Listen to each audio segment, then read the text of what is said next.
नमस्कार। आपके सवाल हमारे जवाब के इस वीडियो में हम जवाब देने की कोशिश करेंगे हमारे से पूछे गए इस पर्टिकुलर सवाल की। तो चलिए, आज का सवाल है कि नोएडा एक्सटेंशन सेक्टर 12 के वहीं पे सेक्टर 1, इनमें से कौन सी लोकेशन मेरे लिए इन्वेस्टमेंट के लिए बेटर है। शुरुआत करने से पहले जितने भी लोग हमारे से अलग अलग सवाल पूछते हैं उसकी एक प्लेलिस्ट बनी हुई है जो आपको इस वीडियो के आखिर में मिल जाएगी। साथ ही में इस वीडियो के डिस्क्रिप्शन में भी उस प्लेलिस्ट का लिंक मिल जाएगा। आप इन एरियाज के जितने भी प्रोजेक्ट्स अगर देखना चाहते हैं तो simply bind your property application download करके वहीं पे प्रोजेक्ट के वीडियो आइकॉन पर क्लिक करके प्रोजेक्ट के वीडियोस और वहीं पे फीडबैक देख सकते हैं। और वहीं पे अगर किसी भी प्रोजेक्ट के बिल्डर से बात करनी है तो सिंपल कॉन्टैक्ट बटन पे क्लिक करके चैट ऑडियो कॉल से बात कर सकते हैं। वहीं पे लाइक और सब्सक्राइब करना बिल्कुल मत भूलिएगा। और साथ ही में ये जो ओपिनियंस है ये हमारे हैं, जिसे आप चाहे एग्री या डिसएग्री कर सकते हैं।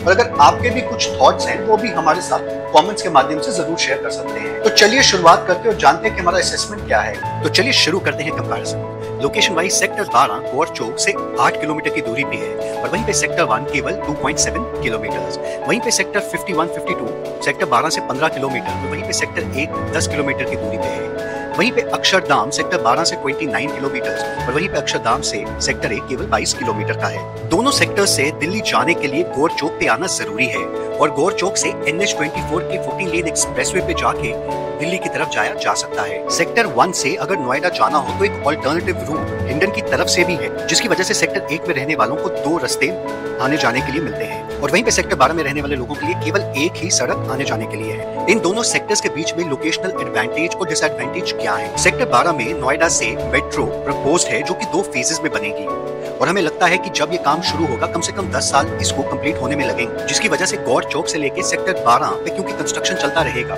तो आने जाने में ट्रैफिक जैम की समस्या झेलनी पड़ेगी। वहीं पे सेक्टर 1 में रहने वाले लोग अपना ऑल्टरनेटिव रूट हिंडन के द्वारा लेके इस जैम से बच सकते हैं। पर फिर सेक्टर 10 और 12 के लोगों को एडवांटेज ये भी होगा कि जब मेट्रो कंप्लीट हो जाएगी तो मेट्रो से डायरेक्टली दिल्ली आ जा सकते हैं, जबकि सेक्टर 1 में रहने वालों को कम से कम 2.5 किलोमीटर आगे मेट्रो पकड़ने के लिए जाना पड़ेगा। साथ ही में नोएडा एक्सटेंशन के दोनों सेक्टर्स उन लोगों के लिए बिल्कुल वर्कआउट नहीं कर सकते हैं जिनका रोज आना जाना दिल्ली या गुड़गांव का होगा, क्योंकि आज के टाइम में इन सेक्टर्स में सुबह शाम जाम लगा रहता है और जब मेट्रो का काम शुरू हो गया तो ये आना जाना बेहद ही मुश्किल हो जाएगा। जिन लोगों को दिल्ली गुड़गांव आना जाना डेली है उनके लिए शायद सिद्धार्थ विहार, इंदिरापुरम या NH24 का एरिया इन सेक्टर्स के मुकाबले थोड़ा सा बेटर है। सिद्धार्थ विहार कहाँ पे है, क्या क्या प्रोजेक्ट है, उसकी जानकारी डिस्क्रिप्शन में वीडियो लिंक के माध्यम से मिल जाएगी। अब अगर एरिया के इंफ्रास्ट्रक्चर की बात करें तो सेक्टर 12 डेंसली पॉपुलेटेड होगा क्योंकि यहाँ पे अपार्टमेंट्स के साथ में अपार्टमेंट्स बन रहे हैं और सभी अपार्टमेंट ब्लॉक्स के बीच में छोटी सड़कें बनी हुई हैं और वहीं पे फ्रंट का जो एरिया खाली है जब कंप्लीट होगा तो वहाँ पे भी कमर्शियल कॉम्प्लेक्सेस बनेंगे, जिसकी वजह से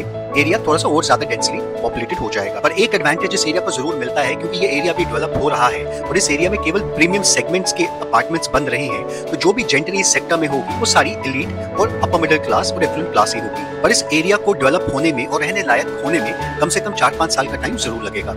वहीं पे सेक्टर 1 सेक्टर 12 के मुकाबले लेस डेंसली पॉपुलेटेड है और यहाँ पे काफी बड़ा ओपन एरिया और ग्रीन बेल्ट मिल जाता है। इस एरिया में मिक्स पॉपुलेशन मिलती है जहाँ पे काफी साल पहले लोगों ने फ्लैट खरीदे थे जो कि तकरीबन 20, 25, 30, 40, 50 लाख की रेंज में थे, जो कि एक लोअर मिडिल और वहीं पे मिडिल क्लास का मेजर चंक है। पर वहीं पे आज के टाइम में जितने भी अपार्टमेंट्स बन रहे हैं वो सारे एफ्लुएंट क्लास को ही केटर करते हैं, जिसकी वजह से यहाँ पे लोअर मिडिल क्लास से लेके अपर और वहीं पे एफ्लुएंट क्लास का मिक्स देखने को मिलेगा। सेक्टर 1 का एरिया ऑलरेडी डेवलप्ड है जहाँ पे स्कूल, मार्केट्स भरमार में मिल जाते हैं और वहीं पे ट्रांसपोर्ट भी बड़ा इजीली एक्सेसिबल है और हॉस्पिटल भी बने हुए हैं। अगर दोनों सेक्टर्स में रहने के पर्सपेक्टिव से बात करें तो शायद अगर किसी को भी अभी इमीडिएटली रहना है या अगले 3-4 साल में भी शिफ्ट करने का सोच रहा है तो शायद सेक्टर 1 सेक्टर 12 के मुकाबले एक बेटर चॉइस होगा। स्पेसिफिकली प्राइस रेंज की बात करें तो तकरीबन दोनों सेक्टर्स में प्राइस रेंज 10,000 ऑनवर्ड्स की ही है, जो कि प्लस या माइनस हो सकती है, डिपेंड करता है कि प्रॉपर्टी रीसेल में है या नया प्रोजेक्ट लग्जरी सेगमेंट का है। अब अगला सवाल है, क्या इन एरियाज में एप्रिसिएशन देखने को मिलेगा। प्रॉपर्टी कहीं भी ली जाए तो एप्रिशिएट तो होती है। वहीं पे सेक्टर 12 में बात करें तो ऑलरेडी काफी प्रोमिनेंट प्लेयर्स ने जमीन लेके रखी हुई है और उनके भी प्रोजेक्ट शुरू हो जाएंगे, जिनमें प्रोमिनेंट गोदरेज है और एक्सपेक्टेड है तकरीबन उनका प्राइस 14 से 15,000 रुपए के आसपास होना चाहिए, जिसकी वजह से इस एरिया का प्राइस 14-15,000 अगले साल भर के अंदर में एक्सपेक्टेड है। साथ ही में इस एरिया में जितने भी ग्रुप हाउसिंग प्लॉट्स है वो तकरीबन अलॉट हो चुके हैं और अगर कोई भी नया ग्रुप हाउसिंग का प्लॉट अलॉट करना होगा उसके लिए अथॉरिटी को जमीन लेनी होगी, फिर अलॉट करनी होगी, जो कि हमें लगता है कि एक हायर प्राइस पे ही होगी, जिसकी वजह से जो भी